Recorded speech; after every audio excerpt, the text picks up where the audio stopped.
जत तालुक्यातील डफळापूर येथील पिण्याच्या पाण्यासाठी गेल्या 20 वर्षात शासनाच्या विविध 4 ते 5 योजनांचा वापर केला गेलाय। कोट्यावधी रुपयांचा चुराडा झालाय, तरीही डफळापूर वासियांना पिण्याचं स्वच्छ आणि मुबलक पाणी पुरवठा होत नाहीये।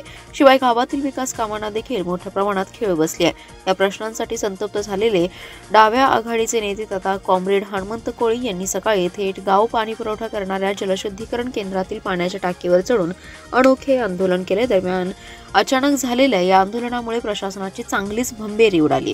पंचायत समितीच्या सहाय्यक गटविकास अधिकारी, गावचे सरपंच, उपसरपंच, ग्रामविकास अधिकारी यांनी लेखी आश्वासन दिल्यानंतर कॉम्रेड हनुमंत कोळी यांनी 3 तासानंतर आपलं आंदोलन मागे घेतलंय।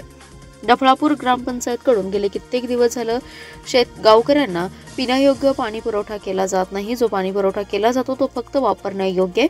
शिवाय येथे होणारा पाणी पुरवठा अतिशय दूषित असून मिळणारं पाणी हिरवेगार दिलं जातं। या पाण्याच्या अवस्थेसोबतच गावातील विविध भौतिक सुविधांचा देखील येथे मोठ्या प्रमाणात अभाव जाणवतोय।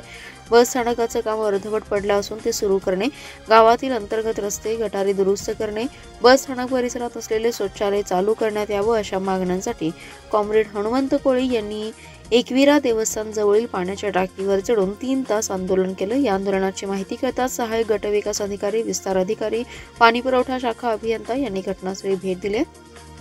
आंदोलनकर्ते कोळी यांचे म्हणणे ऐकून घेऊन त्यांचं निवेदनही स्वीकारलं। प्रशासनाने कोळी यांच्या मागण्या पूर्ण करण्याचं लेखी आश्वासन दिल्यानंतर त्यांनी आक्रमक पवित्रा मागे घेतला।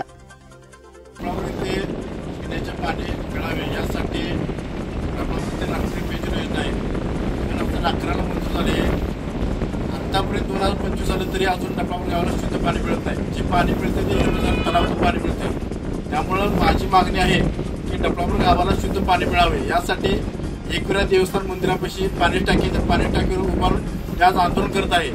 ते काय येत आहे कारण आमच्या गावामध्ये फिल्टर बसलेले आहेत। दररोजचे पाणी विकत घेतलं जात आहे। दररोजचे नाही म्हणजे महिन्याला म्हणजे 700-700 रुपये नुसतं फिल्टरचे पाणी, वर्षाचे जर काढले तर पैसे भरपूर जातात।